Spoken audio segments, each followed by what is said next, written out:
রাস্তা এত সুন্দর ছিল না, পাড়া পাড়া পাকা রাস্তা ছিল না। ঈমানের বহর দিয়া, ঈমানের জোর দিয়া, ঈমানের তাওয়াজ্জুহ দিয়া অমুসলিম মানুষকে মুসলমান বানাইয়া আমাদের বাড়ি থেকে মূর্তিগুলি ফেলাইয়া আমাদের বাড়িগুলি পরিষ্কার করে আল্লাহর ওলিরা আমাদের ঘরে ঘরে নামাজের মুসল্লা দিয়া প্রমাণ করে দিয়েছে আল্লাহর ওলিরা সাধারণ ক্ষমতা নিয়ে আসে নাই। আমার নবী দেওয়া প্রদত্ত পাওয়ার নিয়ে তারা এসেছে। জবান খুলে কথা বলুন, ঠিক না বেঠে? আরো জোরে বলুন, ঠিক না বেঠে? ওই নামাজ আমরা পড়তে রাজি আছি না নাই? কারা কারা যে একটু হাত তুলে আল্লাহর দেখান, নারায়ে তাকবীর, নারায়ে তাকবীর, নারায়ে রিসালাত, আহলে সুন্নাত ওয়াল জামাত, বিশ্বরী ফরিদপুরি, জামা মুজাদ্দিদ ফরিদপুরি, নারায়ে তাকবীর। আল্লাহ কবুল করেন, বলেন আমিন। আরো জোরে বলেন আল্লাহুম্মা আমিন।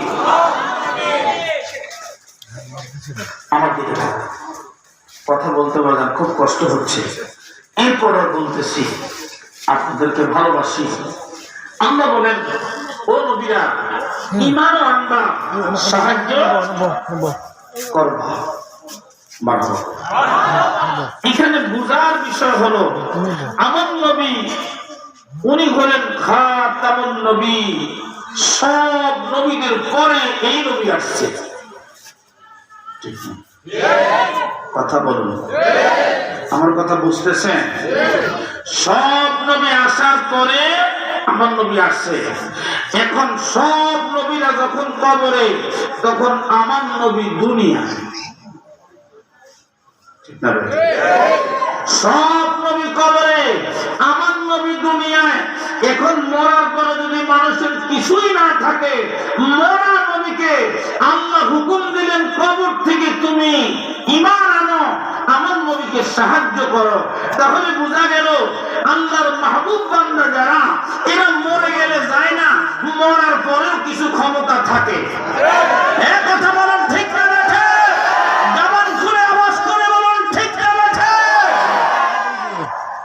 আল্লাহর মাহবুব বান্দারা মরেও মরে না, গেলেও যায় না, আদার শুকাইলে আদার যায়